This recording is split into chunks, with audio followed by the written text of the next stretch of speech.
मु आज्ञा पूर्णचंद्र सेठी यही 2024 निर्वाचन में भारतीय जनता पार्टी प्रार्थी भाव खलिकोट निर्वाचन मंडली रे मु वर्तमान निर्वाचन लड़ुची।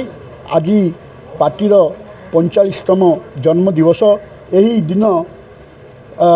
दिन रे यही शुभ मुहूर्त दिन रे खोलो आमर स्वर्गत दीनदयाल उपाध्याय एंड श्याम प्रसाद मुखर्जी यही दल को गढ़ी सी एक एपरी मुहूर्त थिला, एक एपरी अमृत बेला थिला। से बेला रे यही दल गढ़ाई एवं से अमृत मुहूर्त पाई एवं पुण्यत्मा जो यही दल गढ़ी आज ये दल बहुत ऊपर को जाइए एवं आगु को आहुरी ऊपर को जीव एवं से माने यही देश रे अटल बिहारी वाजपेयी एवं श्री नरेंद्र मोदी परी लोकों को तैयार करचंती, एलके आडवाणी परी लोकों को तैयार करचंती एवं तांकरी आशीर्वाद रु ए दल बहुत आगु को बढ़ी एवं आगामी दिन भी बहुत आगु को बढ़िबो।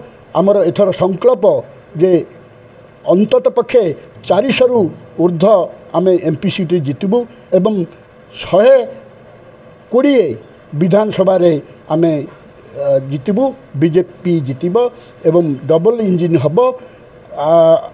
प्रिय मुख्यमंत्री प्रिय प्रधानमंत्री श्रीयुक्त नरेंद्र मोदी जो चिंताधारा जो लोकाभिमुखी योजना आम लोकों पाखे पहुँचेबू एवं लोकों मानू ठीक भाव रखिबू एवं यही देश को आगे नबू एवं दल को आगे नबू, राज्य को भी आगे नबू। सर ओडिशा रे एथर 2024 रे फूल फुटिबा 120 रु ऊर्ध्व आसीबा एवं आमे शासन गादी रे आसीबू।